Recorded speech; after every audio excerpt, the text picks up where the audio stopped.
Então, começamos. Então, como estávamos dizendo, nós hoje vamos para a questão número 15 do capítulo 1. Estamos no final do capítulo, tratando de panteísmo, já que a questão 14 foi sobre esse tema. Vejamos, então, a questão número 15. Que pensar... antes de começarmos, alguém... Oi, Mônica. Alguém tem alguma questão sobre da questão 14 para trás que gostaria de trazer? Não?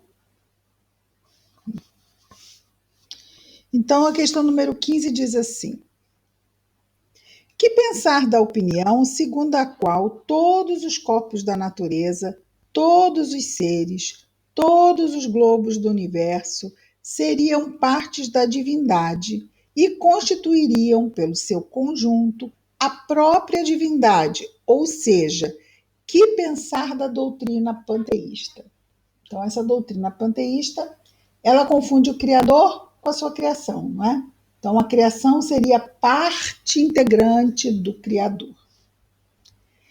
E a resposta dos espíritos é: não podendo fazer-se Deus, o homem quer ao menos ser uma parte de Deus. Uma boa resposta, né? E nós, sendo parte de Deus, Deus também seríamos, né? Então, aí daria aquela sensação do superpoder. Mas não, Deus é Deus e nós, criaturas, somos suas criaturas e não Deus. No item 16, nós temos, tudo bem? Na questão 16, os que professam esta doutrina, a panteísta, né, pretendem encontrar nela a demonstração de alguns dos atributos de Deus. Sendo infinitos os mundos, Deus é, por isso mesmo, infinito. Não existindo vazio ou o nada em parte alguma, Deus está por toda parte. Estando Deus em toda parte, já que tudo é parte integrante de Deus, ele dá a todos os fenômenos da natureza uma razão inteligente. Uma razão de ser, inteligente. Que se pode opor a esse raciocínio? Pergunta Kardec. E os espíritos respondem: a esse raciocínio se pode opor a razão. Eles colocam apenas a razão, mas essa razão vem na resposta direta à pergunta, que é: que se pode opor a esse raciocínio? A razão. Refleti maduramente e não vos será difícil reconhecer-lhe o absurdo. Então, não é porque eu tenho características da minha mãe que eu sou a minha mãe, não é?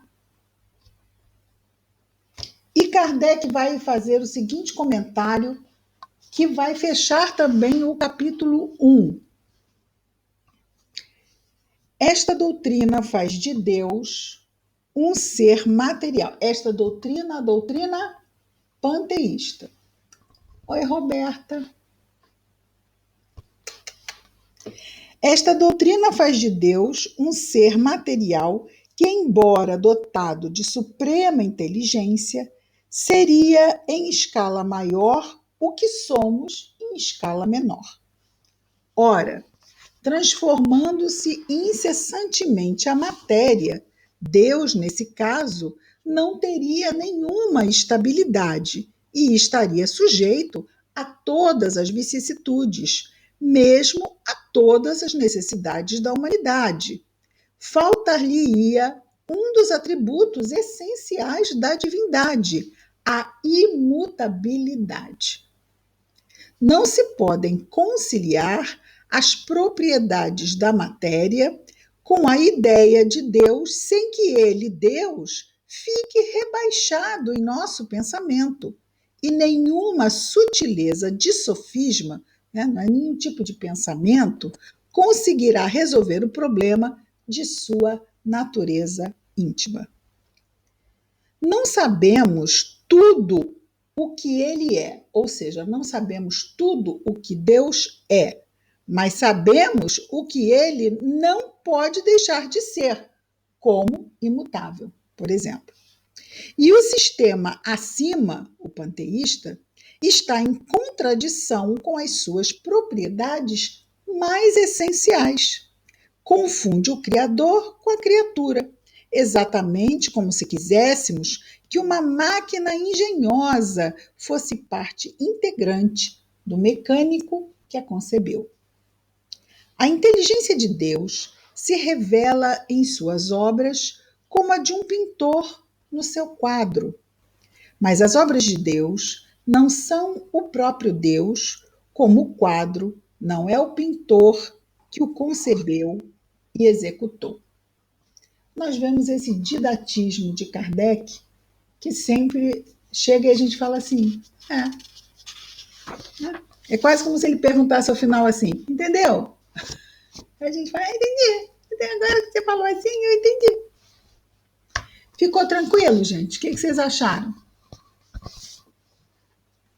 Cristina? Eu? Jovelina. Oi, Jovelina. Você hoje Tudo está bem? um J muito bonito, de cor violeta.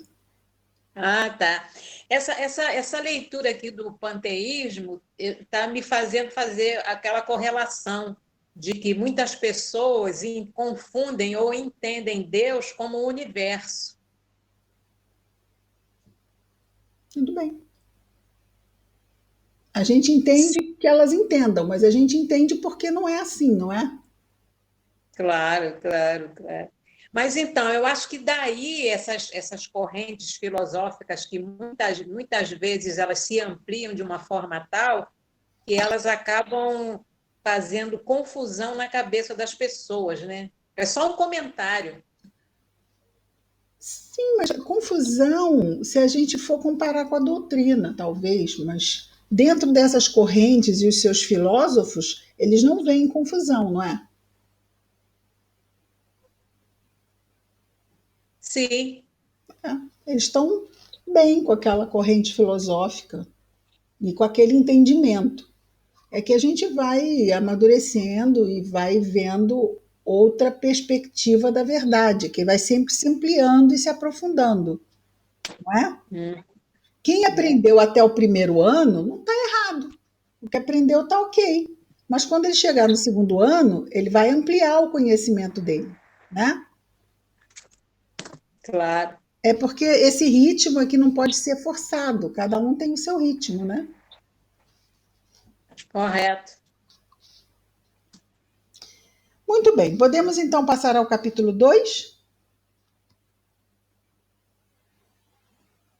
Tudo bem? Ah, gostei do dedinho da Ana Vanessa, dedinho da Roberta. Gostei. Se tem outros dedinhos, eu não vi nesse momento. Bom, elementos gerais do universo. Vamos tratar de 4 itens nesse capítulo. Primeiro, o conhecimento do princípio das coisas. Depois, espírito e matéria. Depois, propriedades da matéria. E, por último, o espaço universal. Comecemos então com o conhecimento do princípio das coisas. Questão 17, pergunta Kardec. É dado ao homem conhecer o princípio das coisas? Não. Eu acho tão boa essa resposta dos espíritos, né? Eles facilitam, né? Não. Deus não permite que tudo seja revelado ao homem neste mundo. E é aquilo que estávamos falando, né? Neste mundo estamos num determinado nível. Então não adianta, porque Deus não vai nos trazer um conhecimento de um nível superior se aqui só podemos entender neste nível. Então vai ficar aqui. E mesmo neste nível, nós temos diferentes entendimentos, né? Até se chegar ao topo deste nível. Porque a gente pensa que neste nível está todo mundo no mesmo nível. É muita palavra nível, vocês me desculpem. Mas num determinado ponto, mesmo neste ponto, não estão todos juntos. Né? Não estamos todos juntos no entendimento. Chegaremos até aqui, mas daqui para baixo, continuaremos tendo vários tipos de entendimento. Mas essa humanidade só chega até aqui. Então, Deus não traz outro conteúdo daqui para cima. Esse é o topo. Vamos imaginar aqui. A doutrina espírita nos coloca aqui, vamos imaginar, né? Aqui, no topo desse máximo. Daqui para baixo, no entanto, nós temos várias instâncias da verdade. Se formos trazer em termos de revelação espírita, em termos de revelação divina, que a doutrina espírita nos traz, nós teríamos aqui, só como exemplo de conhecimentos, a primeira, a segunda e a terceira revelação, aqui nesse patamar, certo? Alguns homens neste mundo ainda estão na primeira, outros já estão na segunda, outros já estão na terceira, né? Não esquecendo que a terceira revelação, a própria ciência um dia vai chegar a esse nível, porque o que está nas leis de Deus não pode contrariar a ciência que o homem pesquisa, concorda? Já que a ciência humana também faz parte da natureza criada por Deus, né? O que a ciência humana pesquisa faz parte da natureza criada por Deus. Então, não pode ser, vamos dizer assim, não pode entrar em contradição com o que os espíritos nos trazem. Ah, mas há contradição. Talvez haja contradição porque a gente ainda não entendeu exatamente o que os espíritos trouxeram, não é? Mas está aí, antes da mecânica quântica, se imaginava, ou melhor, não se imaginava muita coisa sobre muitos aspectos da doutrina que eram trazidos dentro do Pentateuco, e o que se imaginava de ciência espírita era alguma coisa que estava viabilizado na mediunidade, né? Mas todo o conteúdo que fala de fluidos, por exemplo, a ciência do mundo ainda não estava apta a se aprofundar, né? Mesmo a questão do ectoplasma, por exemplo, que é um tipo de fluido, não havia sequer, mesmo levando aquele material para o laboratório, não se chegava a uma conclusão do que realmente ele era constituído.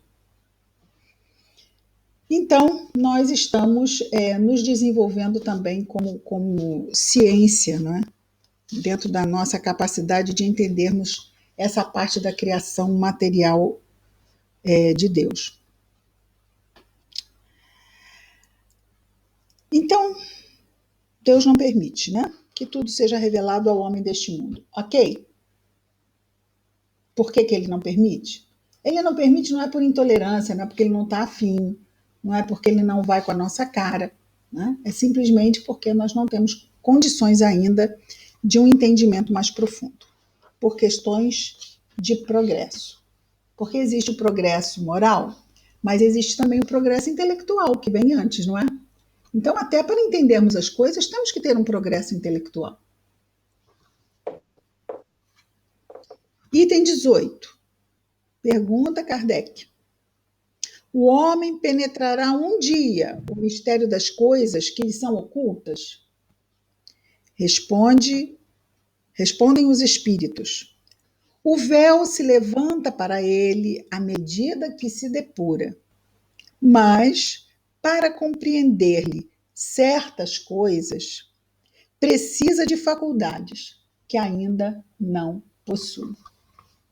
Então, essas faculdades não são apenas faculdades, vamos chamar assim, espirituais, são faculdades intelectuais, certo? Nós não temos condição de entender ainda muitas questões intelectuais, mesmo do saber intelectual. Tudo bem? É interessante que a gente fala tudo bem, mas a gente sabe assim, tá, eu estou entendendo a essência do conceito. Tá, tudo bem, vamos embora. Pergunta Kardec, 19. Não pode o homem, pelas investigações científicas, penetrar alguns dos segredos da natureza? Kardec está sendo, então, bem cuidadoso na pergunta, porque ele não coloca todos os segredos da natureza. Kardec, de uma forma bem inteligente, porque ele sabe com quem ele está falando, Ele já botou lá as sandálias da humildade, né? E a pergunta é feita com bastante, né? Bastante humildade, né? Alguns dos segredos da natureza, alguns, será que dá? A gente se investigando como cientista, afinal, Kardec era um experimentador, um pesquisador, um cientista, não é? Respondem os espíritos. A ciência lhe foi dada para o seu adiantamento em todas as coisas, mas ele não pode ultrapassar os limites fixados por Deus. De novo, Deus aí está dentro do limite da própria criatura, porque as leis de Deus não estão em nós. Então existe um limite muito claro, que é a lei do progresso. Nós não podemos responder uma questão se estamos no segundo ano, não temos como responder uma questão do sétimo ano, não é? Não temos progresso para isso. Se nos derem uma questão do sétimo ano, nós no segundo ano, vamos olhar e vamos dizer, não sei responder isso, eu nem sei do que se trata, eu não consigo nem entender a pergunta, que dirá pensar numa resposta. Kardec comenta a resposta dos espíritos. Quer dizer, o que os espíritos dizem? Sim, a ciência, podemos pesquisar, ok, mas vamos pesquisar, a ciência está aí, os fenômenos estão aí, mas haverá um limite. E o limite que ele coloca aqui, Deus, é o limite do nosso próprio progresso, que é a lei de Deus. Então, a lei de Deus se encontra simplesmente em nós de forma manifesta. Diz Kardec, quanto mais é concedido ao homem penetrar nesses mistérios, tanto maior deve ser a sua admiração pelo poder e sabedoria do Criador. Mas, seja por orgulho, seja por fraqueza, sua própria inteligência o faz muitas vezes joguete da ilusão. Ele amontoa sistemas sobre sistemas e cada dia que passa lhe mostra quantos erros tomou por verdades e quantas verdades repeliu como erros. São outras tantas decepções para o seu orgulho. Muitas vezes nós temos dificuldade de assumir que não entendemos e vamos adiante, não é?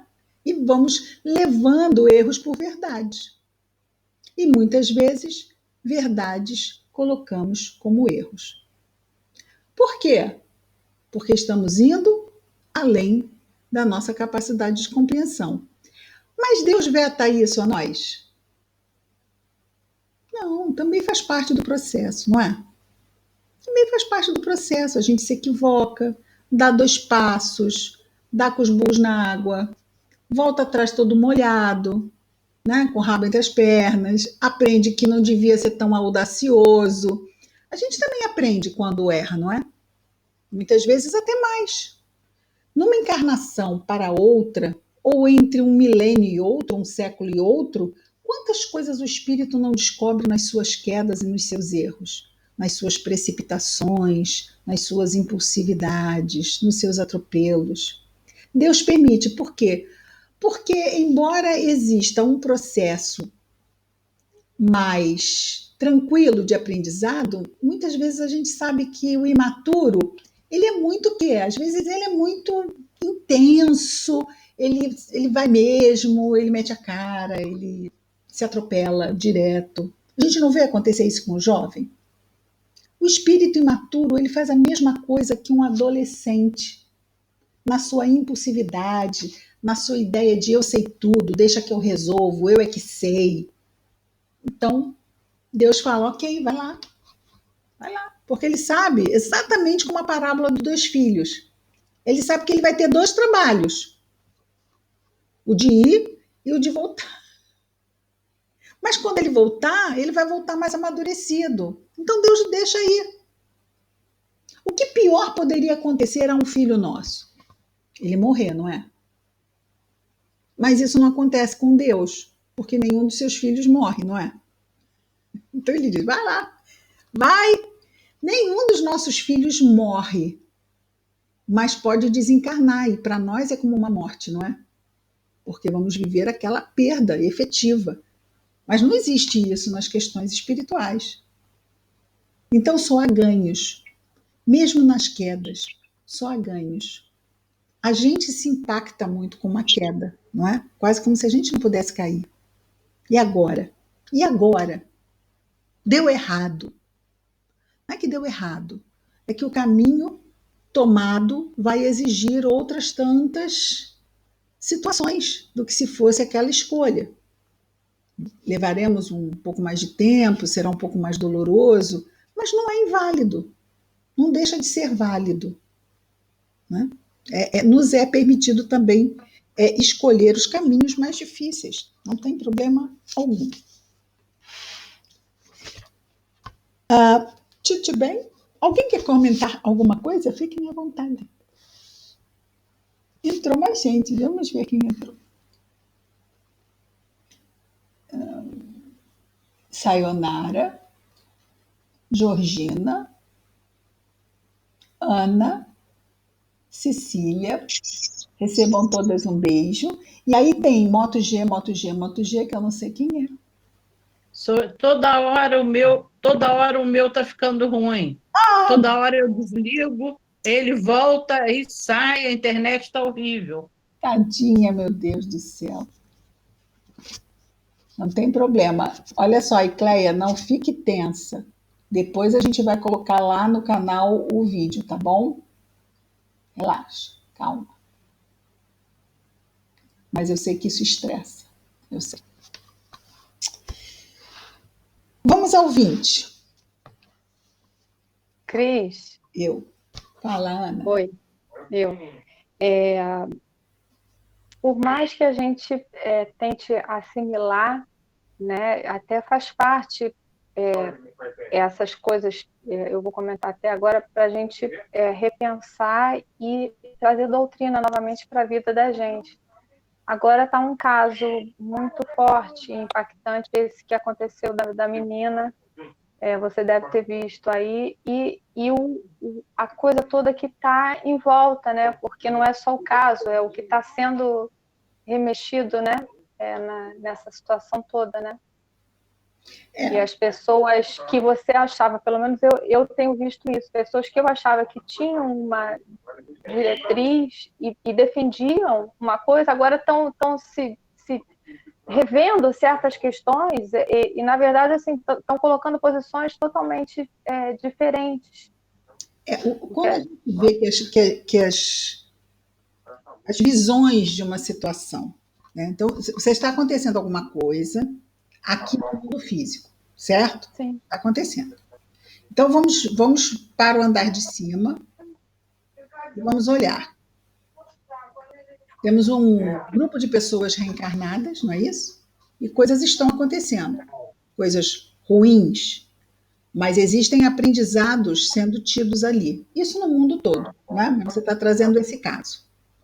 Pessoas estão escolhendo violência, pessoas estão escolhendo abuso, desrespeito pela vida. Tudo isso, Ana, tem um preço. Deus não impede que as pessoas façam escolhas infelizes, mesmo as mais infelizes. Deus não impede, só diz assim: olha, isso você está escolhendo, é sobre isso que você vai responder. É isso que está na sua consciência e que vai exigir, primeiro, reconhecimento de erro, porque sem isso não se chega ao arrependimento, sem arrependimento não se chega à reparação. Não é? Quanto tempo isso vai levar para acontecer? Não importa, não importa. O erro vai ter que, num determinado momento, ser reconhecido, vai ter que haver um arrependimento e, a partir daí, vai passar para a reparação. Os atores, as pessoas que estão envolvidas, porque nós vemos situações como essas e outras tantas que envolvem violência, desrespeito, abuso, desde que o mundo é mundo. Só que nós estamos no século XXI, nós não estamos no século X, nem no século XIV. Hoje se tem muito mais responsabilidade sobre esse tipo de crime do que se tinha no século X, onde a infância não tinha valor nenhum, não é? Hoje é diferente o entendimento que se tem do valor da vida, do valor da criança. A pessoa pode alegar o que for, mas ela não pode enganar a própria consciência. Ela pode tentar enganar o vizinho do lado com uma fala. Bababá, bababá, bababá. Eu posso tentar enganar o outro, mas eu não engano a mim mesmo. Eu não posso enganar a minha consciência, porque as leis de Deus estão escritas nela. Não é? Então é só o quê? É uma ilusão, é um erro por ilusão, por, vamos chamar assim, pelas armadilhas da materialidade, das sensações, de se ter o quê? Aquela satisfação dos sentidos, numa clara manifestação de uma imaturidade profunda. Porque esse é um egoísmo enorme, não é? Eu só penso em mim, no que eu quero, que se dane o outro. O que se dane o outro, quando eu falo que se dane o outro, é egoísmo. Aí você já nota o grau de maturidade do espírito. Porque quanto mais egoísta, mais imaturo. Ele está imaturo no planeta que tem 20 séculos de evangelho. 21 agora, né? Séculos de evangelho. Então a gente não está falando de alguém que está lá no século II fazendo barbaridade. Ele está fazendo barbaridade no século XXI. Ele é muito mais responsável hoje do que ele já foi em qualquer momento do passado. E aí a gente vê, Ana Vanessa, já que você está trazendo a doutrina para a nossa vida hoje, de século XXI, o quanto esses espíritos são infelizes, no topo da infelicidade. Porque eles estão se inscrevendo no livro dos espíritos que vão ser expurgados da terra. Porque esse crime não vai, muitas vezes não dando tempo, porque estamos em transformação. Estamos em transformação. Se nós tivéssemos mais 5 séculos pela frente, a gente imagina que esses espíritos poderiam se arrepender, se reparar, superar.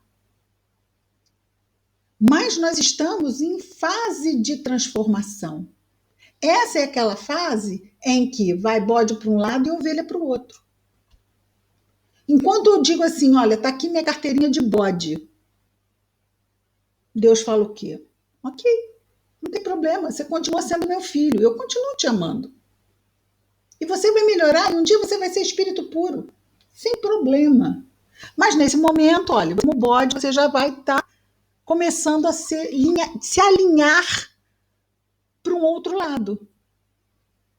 Esse tipo de crime não vai mais haver numa terra regenerada. Esse é aquele momento em que realmente há a separação dos bodes e das ovelhas. Como se separa o joio do trigo? Pela cor dos olhos? Não. Pela qualidade das escolhas. Então, o que nós estamos vendo, você imagina que muitos desses espíritos, eu não estou falando desse caso específico, mas espíritos ligados a esse tipo de abuso tão terrível, quantos espíritos iluminados estão tentando ajudá-los a que eles saiam desse poço moral, em que muitas vezes eles se envolveram há séculos e saem de um ponto em que eles são ora abusados, ora abusadores, ora abusados, ora abusadores, ora abusados. Isso não é triste? Isso é muito triste. Mas isso vem para que eles possam, num determinado momento, sair. Porque quando eu sou agredido, vamos tirar a questão sexual, seja qual for a agressão, tá?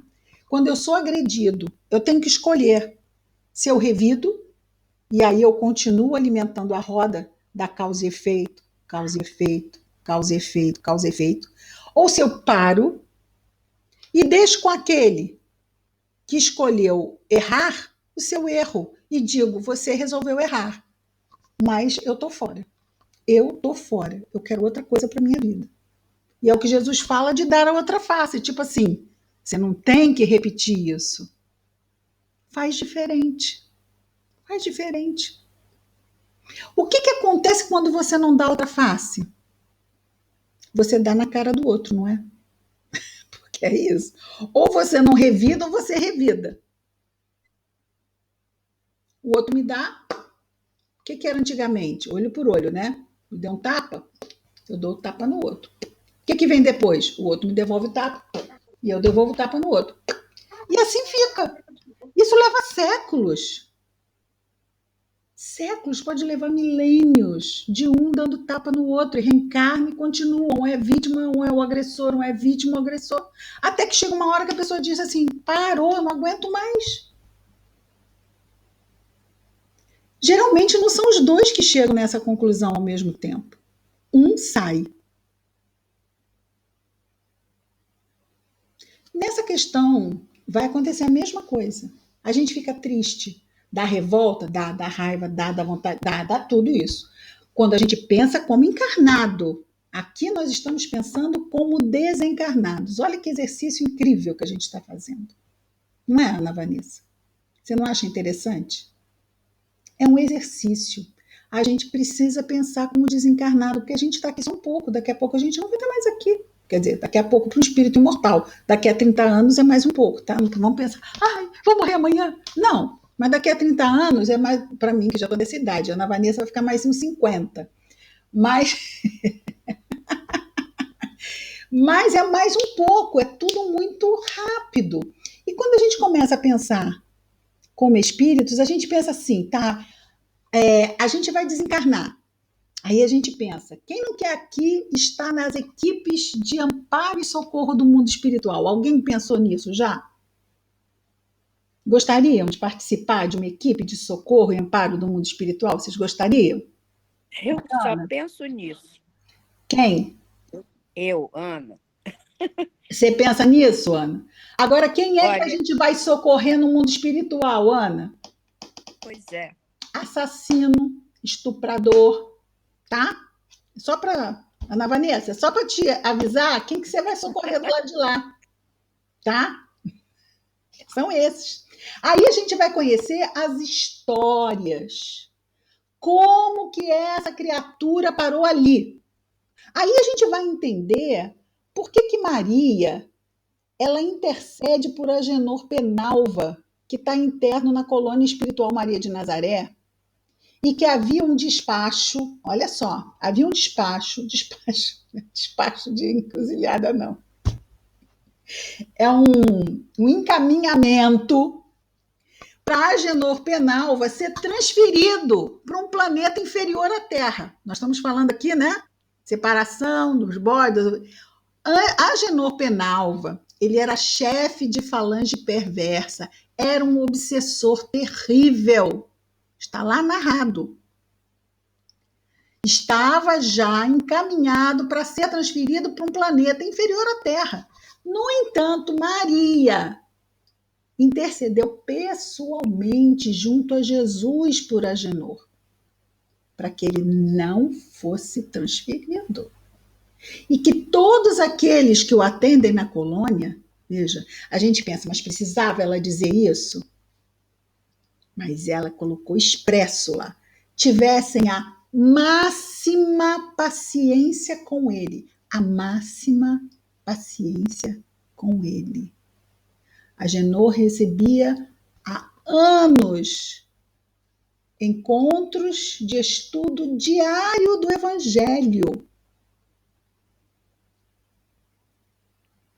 Então, os espíritos superiores, eles sabem o que nós não sabemos das histórias de muitos deste mundo também. Não é? Nós não sabemos da missa metade, são dramas terríveis que nos fariam provavelmente cair aqui em prantos profundos. Porque se os dramas de uma vida encarnada nos deixam tão compungidos, os dramas de um espírito desencarnado, onde somam várias histórias histórias num único espírito, várias histórias. Realmente, esses são aqueles de fazer chorar até aqueles mais fortes. Tudo bem, Ana Vanessa?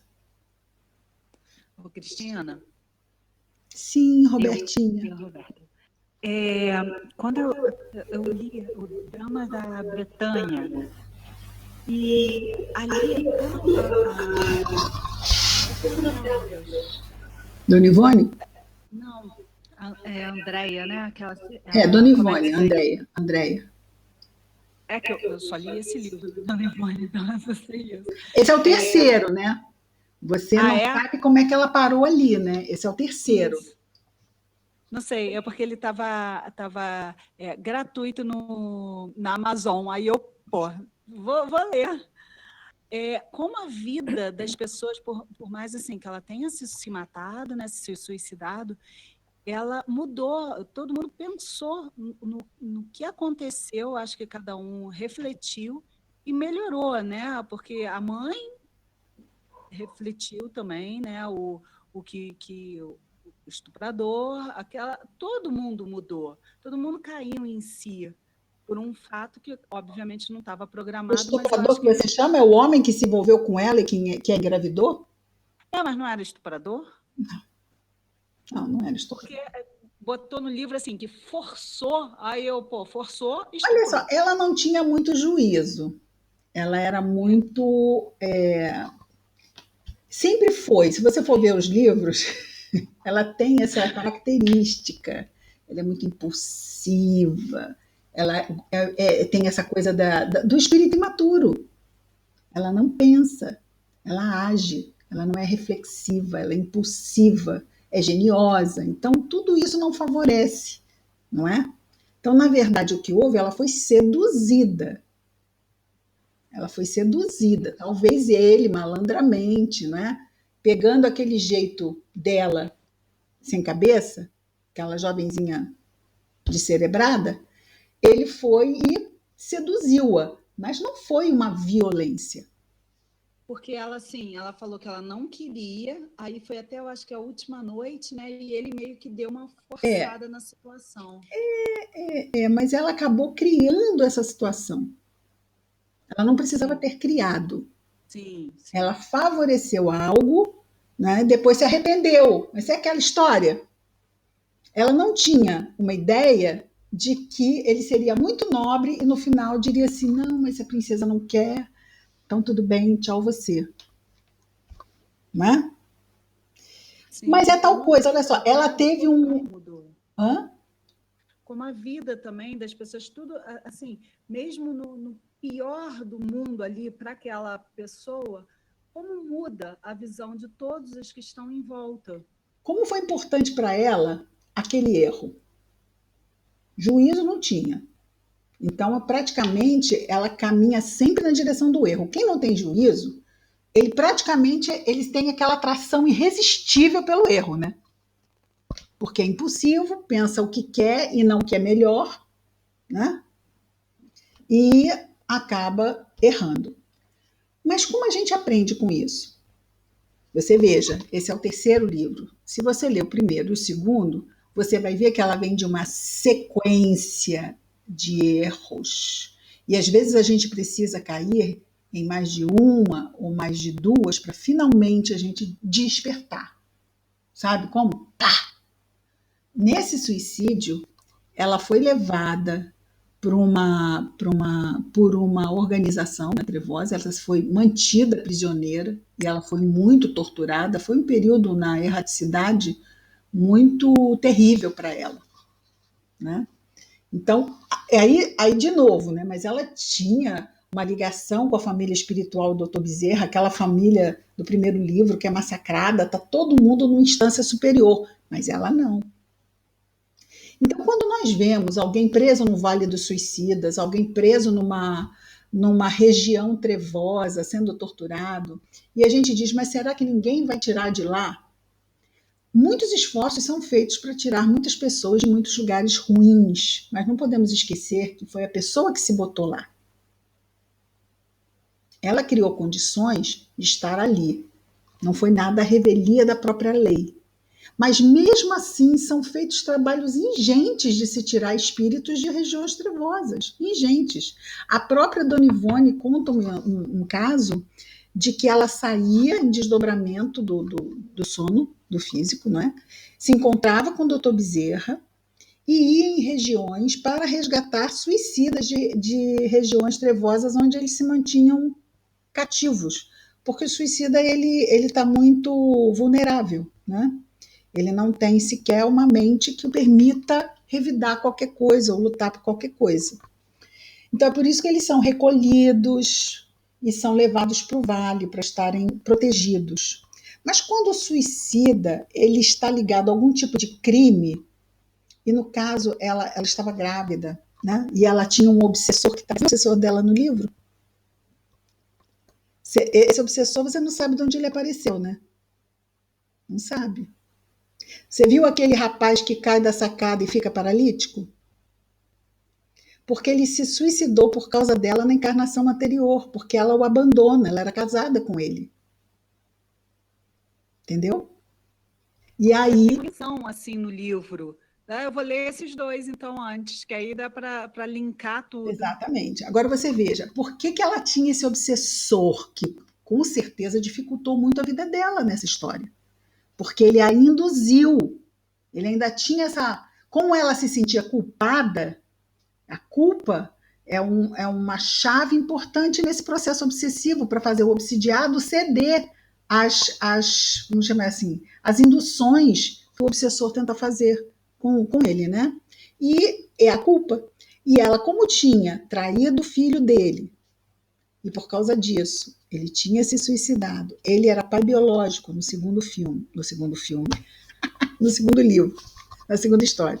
Na primeira história, ele era pai dele, desse mesmo, adotivo. E ela o trai, esse rapaz, que depois casa com ela, mas antes, ela também casa com ele, ela também o trai de uma forma, entrega a rainha, ele morre, olha, a coisa é feia.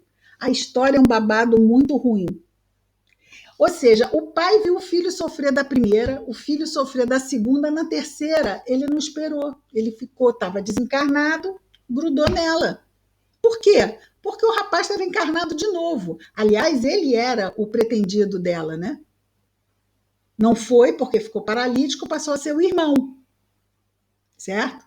E esse espírito desse rapaz que ficou paralítico, ele nunca ficou contra ela. Olha que coisa. Ele nunca seria obsessor dela.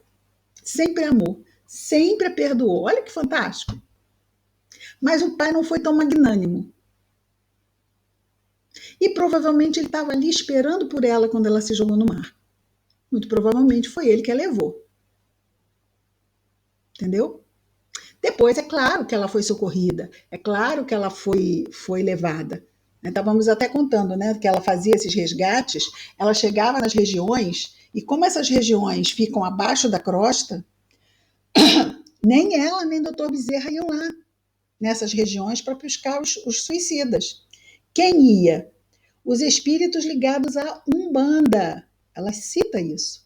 São os espíritos ligados à Umbanda que iam nessas regiões inferiores, resgatavam os suicidas e os traziam para serem resgatados pelo Dr. Bezerra. Incrível, né? Roberta, eu nem sei se eu respondi o que você falou. Não, respondeu. A coisa já foi tanto, porque você estava lendo o livro, não é isso? Sim, eu acabei de ler o livro.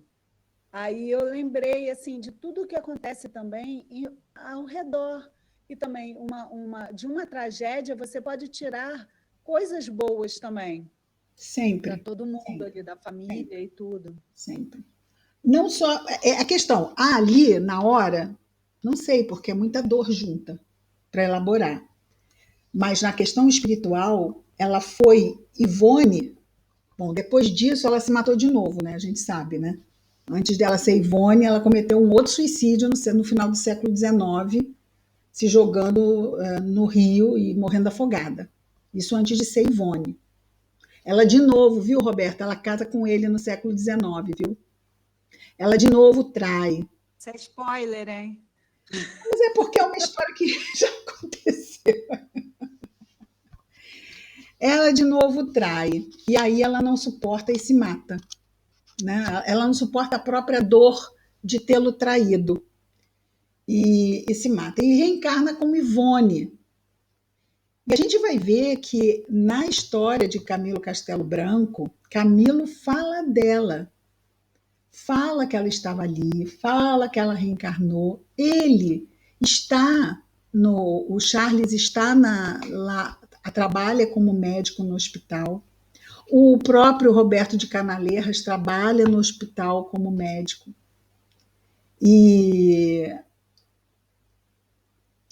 E a gente vê que ela reencarna já com um outro entendimento, quer dizer, como Ivone Pereira, como ela sofreu aqui, como foi rico para ela, como essa encarnação foi maravilhosa. Agora foi pedrada. Ela também teve encarnação que ela mandou bem, tá? Teve uma encarnação que ela foi que não é contada, que ela foi uma religiosa, provavelmente uma freira. Só diz que ela é religiosa, mas não fala que encarnação foi essa. Depois ela veio como aquela que se fazia passar por cigana, mas ela não era realmente uma cigana, ela era uma dançarina, que ela morre de tuberculose, ela também mandou muito bem nessa encarnação, que foi exatamente antes de ela vir como a Lígia, se não me engano, né? Aquela que morre afogada, eu esqueci o nome dela. Logo antes de ser Ivone.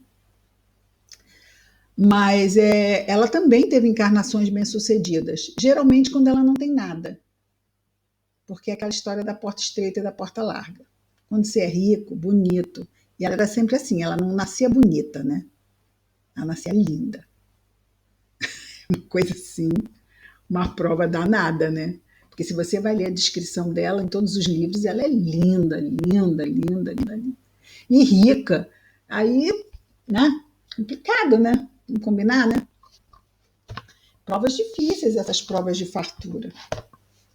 Mas, e como Ivone, ela veio com fartura? Nenhuma. Não era uma mulher bonita, não era uma mulher rica, não casou, não teve filhos e passou muito bem a encarnação. Provavelmente ela vai ter que voltar rica e linda, né?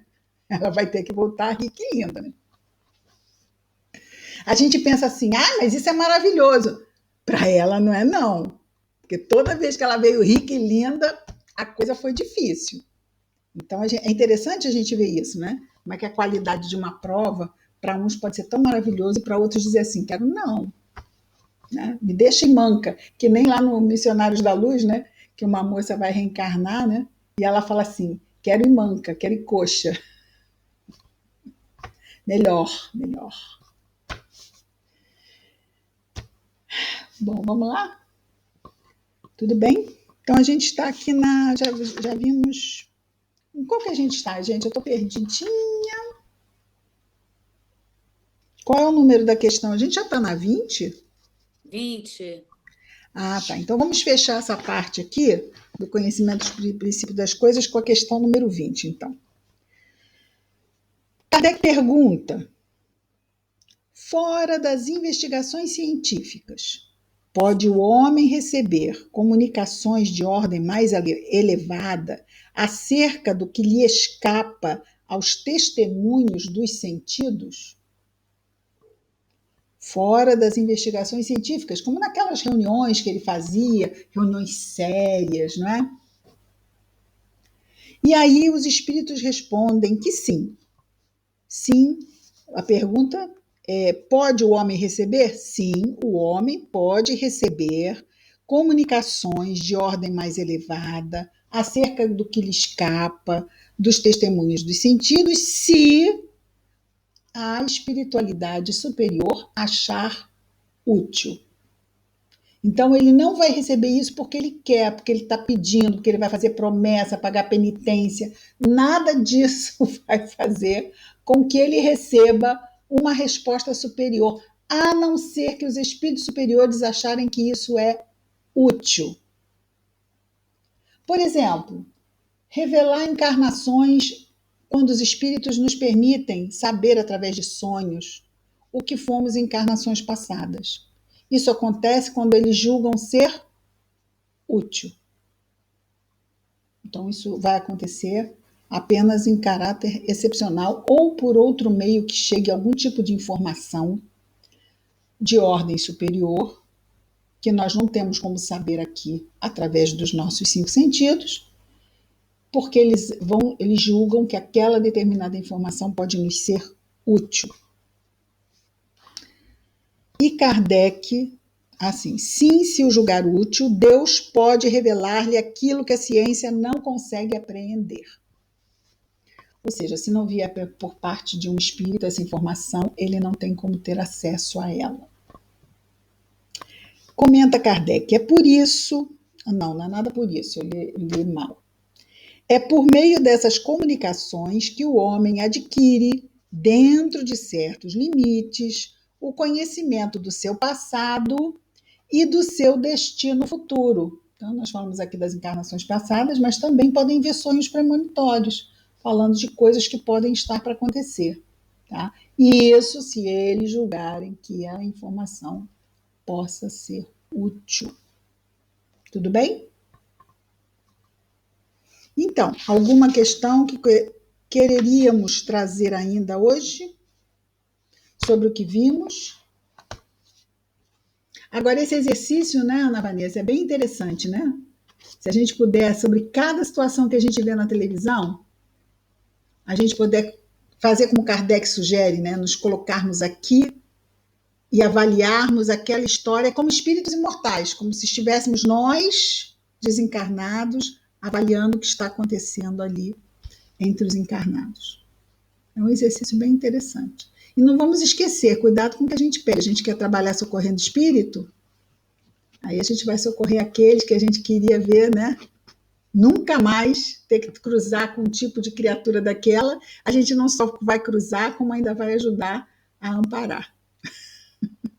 É maravilhoso? Como a gente aprende, né? Como é que a gente aprende? Aí a gente pensa assim, né? A gente nunca fez nada de ruim, né? Nunca ninguém nos ajudou, a gente não foi resgatado nunca de lugar nenhum ruim, porque nós fomos criados simples e ignorantes, mas pura luz.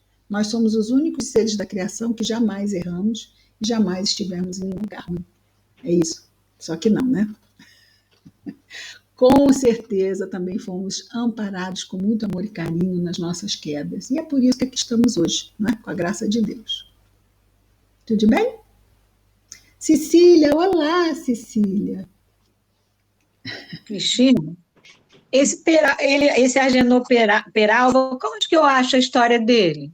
Memórias de um Suicida, meu amor. Ah, tá. É lá para o final do livro, é lá para o final a história do Agenor, tá? Se você pegar no Google, talvez ele te indique o capítulo exatamente, a página onde você vai encontrar a história dele. Eu tenho uma boa notícia para você. Dia 29 de agosto é aniversário do Dr. Bezerra de Menezes, e nós vamos fazer o nosso projeto Imagem de Memórias de um Suicida. Quem não conhece a Agenor Penalva será apresentada a ele, viu, Silvaninha? A Agenor Penalva será apresentado no dia do aniversário do Dr. Bezerra. Eu perdi a conta, eu fiz esse seminário mais de 20 vezes, mas eu não me canso, eu amo, sou apaixonada pela obra. Quase Desligou a gravação, Cris? Ainda não, mas tudo bem, é bom que quem for assistir já sabe que vai ter seminário. Vou desligar aqui um pouquinho. É bom divulgar o seminário, eu quero divulgar também. Peraí, alguém perguntou alguma coisa, Silvana? Não, é quase que nós nascemos no mesmo dia, nasci dia 30 e ele 29. Tenho essa honra.